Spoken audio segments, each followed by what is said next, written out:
You didn't just read that, you felt it. Maybe it was muscle memory, maybe it was a flashback to sitting on the edge of your bed, the soft glow of the television lighting your bedroom, and the smell of pizza rolls coming from the room next to you. Because here's the thing, that sequence, it was never supposed to exist, and the man who created it never set out to change anything. He just wanted to get through a really hard project and go home.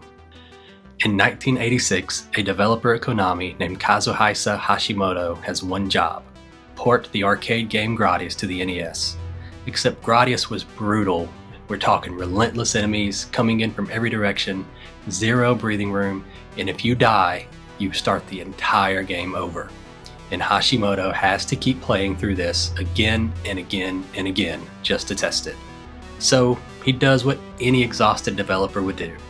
He writes himself a shortcut, a secret button sequence that gives his ship every power-up in the game instantly. Up, up, down, down, left, right, BA. Except here's where it gets good. He forgot to take it out. Not maliciously, not some grand plan, he just moved on to the next thing. The way you close a tab that you meant to come back to later and you never do.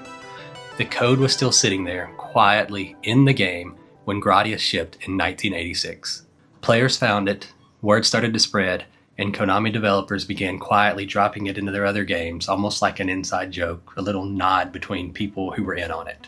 Then 1988 happens, and Contra drops on the NES. Contra is merciless. It's a one-hit and you're dead game. You only have 3 lives to complete the entire game, and most kids never saw the ending.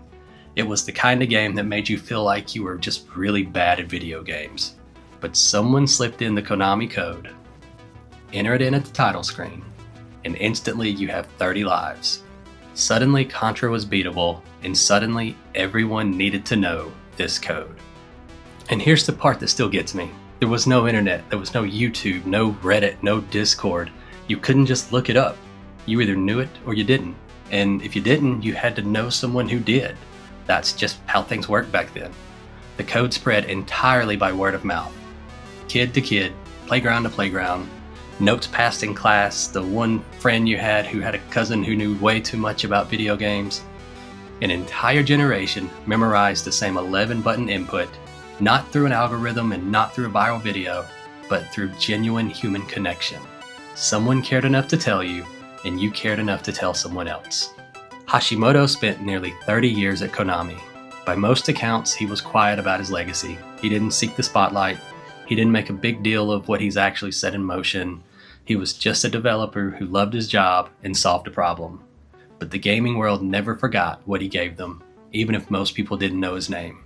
Sadly, he passed away in February of 2020, and when the news broke, the tributes came from everywhere. From developers, from streamers, from people who had no idea who he was until that moment, and then couldn't believe they hadn't known his name sooner. It's on t-shirts, it's hidden in websites, it's in TV shows and movies. Even Amazon's Alexa has a response if you say it out loud. Because what he left behind wasn't just a cheat code. It was a shared memory embedded in the muscle memory of millions of people. A sequence so familiar, it felt almost like language.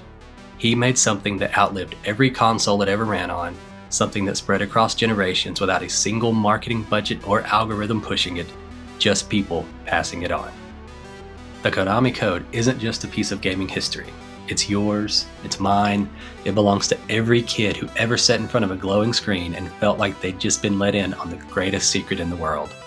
That feeling doesn't go away, it just gets quieter until something brings it back. Up, up, down, down, left, right, BA. It's still there, and it always will be. If you enjoyed this video, consider hitting the like button and subscribing so you don't miss the next trip down memory lane. Thanks for watching, and as always, I hope this helps make your day a little more pixel perfect.